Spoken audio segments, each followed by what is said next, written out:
It's October, the best month in the year because Halloween is in October. The Gories are kicking off the 31 days of Halloween. Every day this month, we'll be putting up one vlog, so stay tuned every day this month for a new video about something horrible that is gonna give you nightmares and that hopefully you'll enjoy.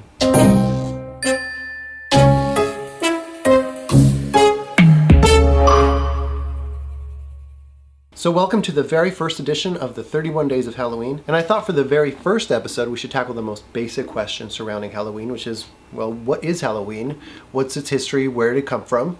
Most people know of Halloween as the day we go out in costumes and go door to door saying trick or treat.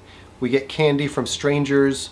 Sometimes it's good, sometimes it's the really cheap stuff you get at CVS and you just kind of like, throw it away because you don't really need to eat that many Jolly Ranchers and Tootsie Rolls. But actually, Halloween has a really rich, really interesting history, and I thought I'd share that with you guys. So the word Halloween is actually a contraction of the word hallows and the word evening.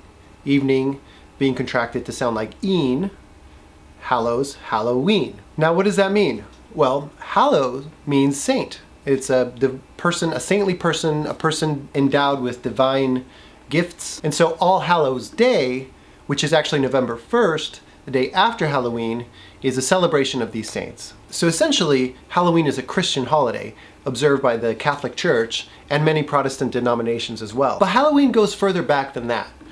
According to many scholars, it was Christianized. It means it was adopted by the Christians with roots dating back to Celtic harvest traditions as well as perhaps some pagan roots. So if we trace Halloween further back, we find that it's actually a Gaelic tradition, which marks the end of the harvest season and the beginning of winter, which is the darkest part of the year, and that's why Halloween has these dark undertones. It's the beginning of darkness. October 31st actually marks the midpoint between the autumn equinox and the winter solstice. So somewhere around the 9th century, the Roman Catholic Church started observing the All Saints' Day on November 1st. So over time, the two traditions kind of merged, and that's when the modern idea of Halloween was born. So when did people start wearing costumes and like knocking on strangers' doors and asking them for candy? Because that's kind of weird. It's kind of awesome, but think about it. If you knocked on anyone's door any other time of year and asked them for candy, they'd look at you like you were crazy. Again, this goes back to old Ireland and Scotland and Wales, where even as far back as the 16th century, people would wear costumes and go door to door to other folks' homes and ask them for food. In Scotland in particular, the youth would like paint their faces black and go door to door. So what about Halloween in America? And what about the term trick-or-treating? Well, when America was very first colonized, there was a lot of hardship for the people who first came over, and there wasn't a whole lot of celebrating of fun holidays, I guess. So they celebrated Christmas, but Halloween kind of got forgotten for a while. As time went by and society grew on the Americas, people started observing Halloween again, and part of that tradition was wearing costumes. And people had costume parties as far back as the 1800s. And again, this all goes back to ancient Christian as well as pagan and Celtic traditions. Wearing costumes is part of pretty much any culture's history. Every society at some point likes to dress as something that they're not and to embody something that they are not.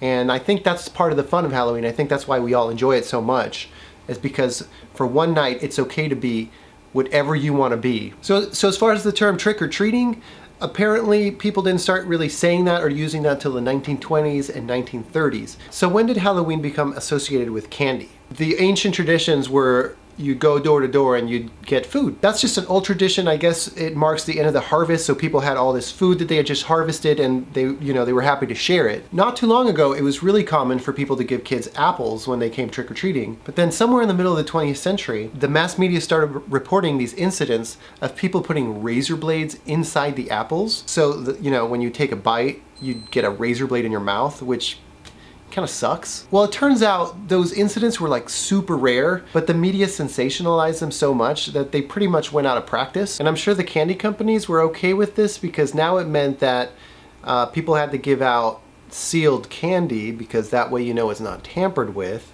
So, now candy is the thing to give out. And I'm cool with it because they come out with these really cool, Halloween edition stuff every year. And, it's great. Who doesn't like candy in the shape of ghosts and pumpkins and coffins. But going back to the original meaning of Halloween, it's actually a day of observance for the departed. You know, the hallows, the saints, are those who have already departed and were observing the great things they did while they were here.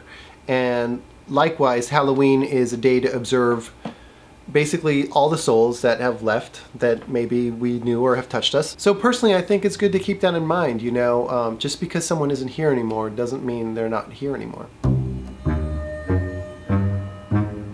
So that was the first day of Halloween. Hope you enjoyed it, hope you learned something, and tune in tomorrow for day number 2, where I discuss my top 5 spooky movies for Halloween. If you like this video, please give it a thumbs up and subscribe to our channel. We have a vlog going up every day this month. And leave us a comment, let us know what you plan on being for Halloween.